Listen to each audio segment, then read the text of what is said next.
বছরের বেশ কিছুদিন তিনি ফরেন পলিসি করতে ব্যস্ত। পাকিস্তানের সঙ্গে আজ আমাদের ভারতবর্ষের প্রথম থেকেই দ্বন্দ্ব, অস্বীকার করি না।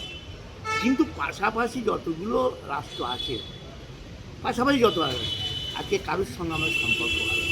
চীন এগিয়ে আসছে। আমরা দেখলাম যে পুলওয়ামা ঘটনা ঘটার পর আবার লালকেল্লার সামনে, সবচেয়ে দুর্ভাগ্যজনক এই ঘটনার পর আমরা মনে করি এক মুহূর্ত অমিত শাহ ক্ষমতায় থাকার অধিকার নেই। কারণ ভারতবর্ষের ইতিহাস বলছে স্বাধীন ভারতবর্ষে আজ পর্যন্ত লালকেল্লাতে কোনো বোমা বিস্ফোরণ হয়নি। তাহলে আমরা কি ধরে নেব যে ভারতবর্ষে ফেল করে গেছে? আমরা কি ধরে নেব প্রাইম মিনিস্টারের নিজস্ব যে ইন্টেলিজেন্স ব্রাঞ্চ সেটা ফেল করেছে? আমরা কি ধরে নেব স্বরাষ্ট্রমন্ত্রী টোটালি ফেল করে গেছে?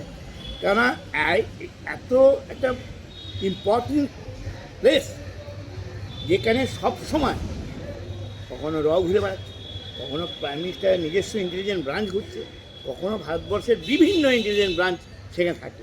তারা কিভাবে জানতে পারলো না, কেন জানতে পারলো না? আমাদের একটা বিরাট আস্কিং মার্ক। আমরা মনে করি এই ঘটনার পর এক মুহূর্ত ভারতবর্ষের পবিত্র পার্লামেন্টে অমিত শাহ স্বরাষ্ট্রমন্ত্রী থাকার কোনো অধিকার নেই।